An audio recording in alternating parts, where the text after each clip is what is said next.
Yo, what is up, y'all? My name is Devin, and today we're gonna be talking about pick-me queer people because, believe it or not, I used to be a pick-me queer person. I'm able to clock that pretty quickly, and I just wanna potentially talk to anyone who may be a pick-me queer person. Do I like that certain vocabulary? No. I think that in order to change people's minds about things, they need to not feel attacked, so that's not going to be my intention with this video whatsoever. But I notice a common thread amongst people within the community who feel like they may have a leg up in comparison to other queer people, right? There's almost like a hierarchy within any community, and the LGBTQ plus community is no different. Before I get into that, even though this doesn't have too much to do with fitness, if you are interested in one-on-one coaching, a custom meal, or a custom training plan, you can definitely go ahead and email me. It's gonna pop up over here, or just check out my website, which is gonna be linked down below. This concept first came to me when I was scrolling through Instagram, as one does when they're trying to drop a deuce. I saw a stitch that was based off a video from a creator called Becky Weiss, or Vice, I believe is her last name. I've never seen the original video in entirety because I just simply don't follow her. So I'm gonna watch the entire video here with y'all and we'll see what comes to mind.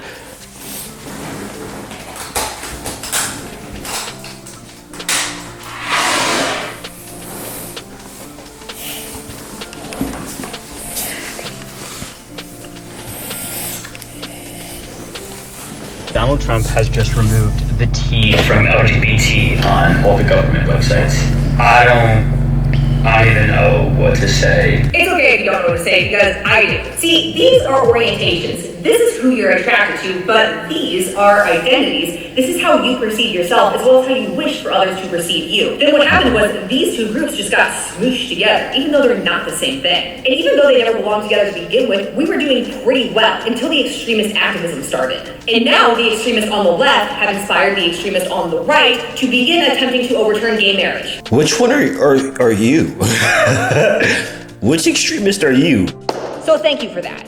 If you didn't know about that, yes, it is true. And shall this continue progressing? Like, if you think for 1 second that I will hold back because it's my party, you got me all the way messed. So one thing that I find very interesting about people who make political content, they speak really loud and really fast, and with a lot of, like, if I say this loud and fast enough with enough conviction, everybody will believe me because I'm speaking with authority, and if you question me, you're wrong. And most people are gonna be too afraid to question Becky because she's speaking honestly in a way that's kind of aggressive. Yeah, just because you say something loud and with your chest doesn't make it true. The primary thing being that the LGB and then the T are separate things. I don't know if any of us have heard of Stonewall. It's kind of, you know, like queer history 101. Have you heard about the Stonewall Inn riots of 1969? Of course you've heard about Stonewall. The Stonewall Inn was one of the most popular queer bars in New York, particularly amongst trans and gender non-conforming clients. This was the second police raid that week, and after arrests began, the crowd started throwing pennies and cans, making 6 officers take refuge in the bar. They sparked the creation of the Gay Liberation Front and the Gay Activists Alliance, who then started hosting yearly dances in commemoration of Stonewall. On the first anniversary of the riots, thousands flooded the streets of Manhattan for the Christopher Street Gay Liberation Day March, the first Pride March of all. I'd venture to say here that Becky probably does not know about Stonewall. Maybe she does, but she's just being willfully ignorant or kind of omitting that part of, you know, LGBTQ plus history. But realistically speaking, that's not true. I think that a lot of gay, transphobic people like to separate themselves from genderqueer or just trans people, period. We are at a point in history where it's normal to be considered gay, but to be considered anything trans related, it's seen as extremist, right? I don't think there's too much more to gather from this video, but let's just let her finish talking.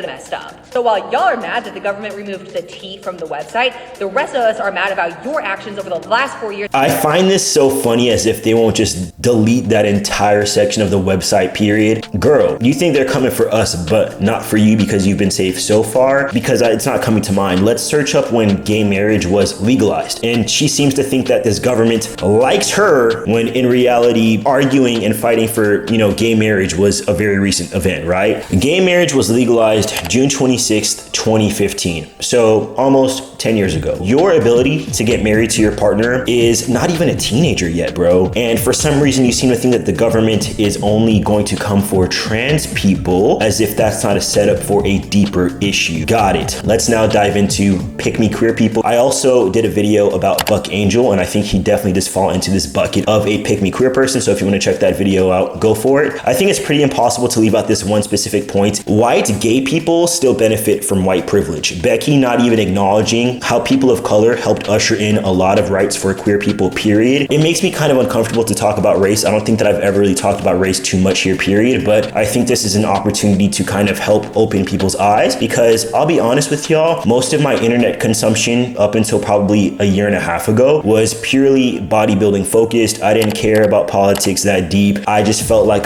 the woke stuff, I don't want to be put into that bucket. I don't really care too much. I just want to get these gains, bro. But to be someone who is directly impacted by politics, I can't just act like none of it affects me, because it does, and it impacts people that I care about. Community has become a very real word for me over the past couple of years, and I think that it's my responsibility to make sure that my community is both protected and that the people within my community, which includes Becky, because she's a lesbian and I'm trans, and if she likes it or not, I do view her as part of my community, should be educated, right? I don't think that it's helpful for anyone for Becky to be making these kind of videos that then goes on to be shared by people who are like Ben Shapiro, or, you know, these other very right-leaning people who are like, look, see, this is a normal gay person. Why can't they all be like this? Becky is mask presenting. I was a mask presenting female until I was 20 years old. And when I tell you that that was pretty much almost as hard as being trans. So the same people that she's trying to be like, oh, please don't take away my rights. I'm just gay. I'm not a crazy trans person. They'll turn around and be like, why are you trying to be a man? You're a woman. Why is your haircut so short? Why are you working out? Why are you trying to make your body look so jacked? Like, those are all manly behaviors. Why are you doing that? And I think this speaks to the point of the people that you're, you know, pandering to, the people that you are wanting to pick you, they won't pick you because you are not normal. This is where the concept of thinking, oh, the LGB and the T should not be connected kind of falls short, because we are connected. How you dress, how you present yourself as a masked person is a sort of gender expression. Do you identify as female? Yes, 100%. That's cool for you. But for a regular cis het society, you are doing something that does not fit the norm. You're expressing your gender, your identity in a way that does not fit the norm. So for you to think those are crazy trans people, you guys are extremists, get out of here. I mean, babe, like, you are seen as an extremist to like 99% of regular cis het people. The same people who are in my comments telling me you'll always be a woman are probably in Becky's comments talking about, why do you want to be a man? So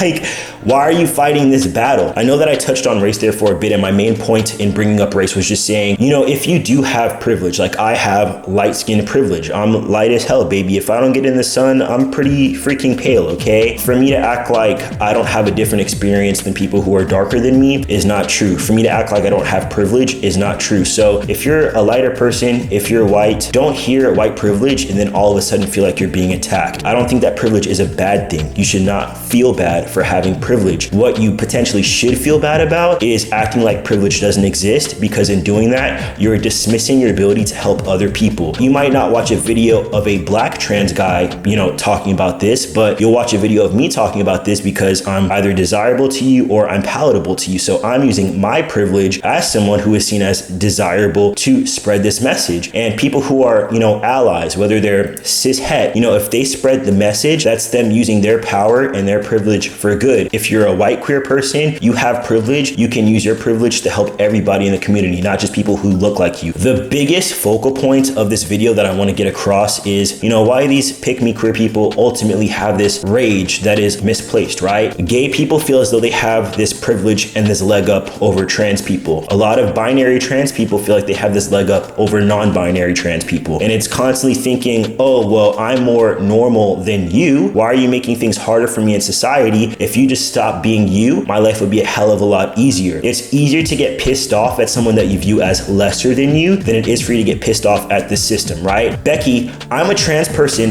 I'm not taking away your right to get married. The government is. Why are you mad at me as a trans person when the government barely even gave you the right to get married 10 years ago? Like, you're mad at the wrong person. You're mad at the wrong system. Trans people don't have that much power. The whole reason why you feel like you can't talk the way that you're talking, which honestly is like very rude and harsh, is because you feel like you're talking down to us, okay? The reason why you're so mad is because you know that it's fucking hard to make things change within such a large system such as the government, right? There's a lot of hierarchies within a lot of different communities, whether that be, you know, within the immigrant community, whether that be, you know, even within the gay community, there are different hierarchies, right? So I think if you just kind of look at what hierarchy you feel like you benefit from and try to unlearn that anger, how does me getting mad at trans people for existing and trying to get rights and trying to be viewed as normal within society impact my right for gay marriage? It's the easiest and the first stop to say trans people stop being trans. Trans people stop making things harder for us. It's very much harder and a bigger pill to swallow